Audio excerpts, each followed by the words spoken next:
Hi. வணக்கம். ஒரு சிந்தனையில் வந்தது திருமணத்தை பற்றி ஒரு விடயம். அது உங்களோட பகிர்ந்து கொள்ளலாம் நினைக்கிறேன்.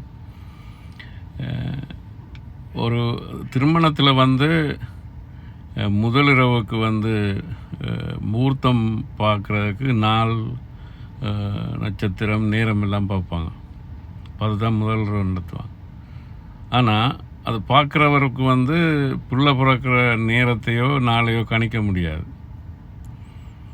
ஸோ அப்போ திருமணத்துக்கு நான் இப்போ எங்களோட கம்யூனிட்டியை பற்றி கேட்குறோம். திருமணத்துக்கு குறிப்பு பார்ப்பாங்க. குறிப்பில் 10 சம்திங் பொருந்தணும். தாலி பொருத்தம், அந்த பொருத்தம், இந்த பொருத்தம் உண்டு, உயிர் பொருத்தம் உண்டு, கணக்கு பொருத்தம் இருக்குது. ஸோ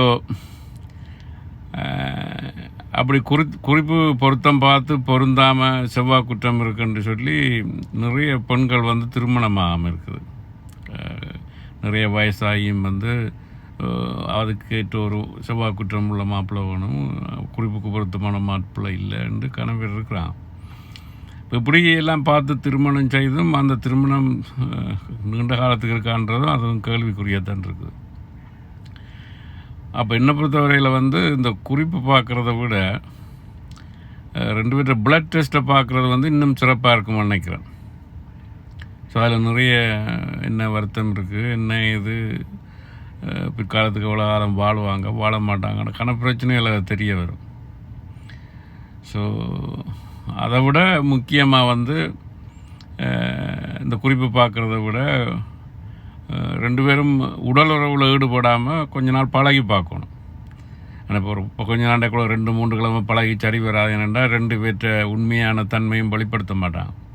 குறைஞ்சது ஒரு 6 மாதத்துக்கு மேலேயாவது வெளியே போய் இதண்டு பழகி பார்க்கணும்.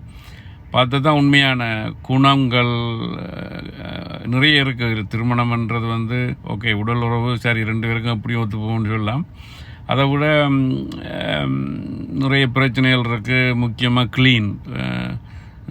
ஸோ வீட்டை எப்படி க்ளீனாக வச்சுருப்பாங்க, கிச்சனில் க்ளீனாக இருப்பாங்க, ஒரு ஆள் எப்படி தன்னை க்ளீனாக வச்சுக்கொள்ளும், அப்படி நிறைய பிரச்சனைகள் இருக்குது வாழ்க்கையில். அப்போ அதெல்லாம் சமாளித்து போகிறோன்னு சொன்னால் அந்த ஒவ்வொருவரும் மற்றவரை பற்றி நிறைய அறிஞ்சு கொள்ளணும்.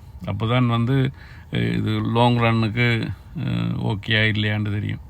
அதனால் 6 மாதத்துக்கு மேலேயாவது வெளியில் போய் இதண்டு பழகக்குள்ள ஒரு உள்தன்மையான வெளிப்பாடு உங்களுக்கு விளங்கும். இந்த ஆள் எனக்கு சூட்டாக உள்ளாகுமா, இல்லாட்டி அந்த ஆளுக்கும் எனக்கும் பொருத்தம் பெறுமா வராதான்ட்டு. ஸோ குறிப்பு பொருத்தத்தை விட இந்த பொருத்தம் முக்கியம்னு நான் நினைக்கிறேன். உங்களோட கருத்தை நீங்கள் பதிவு செய்யுங்க. நன்றி.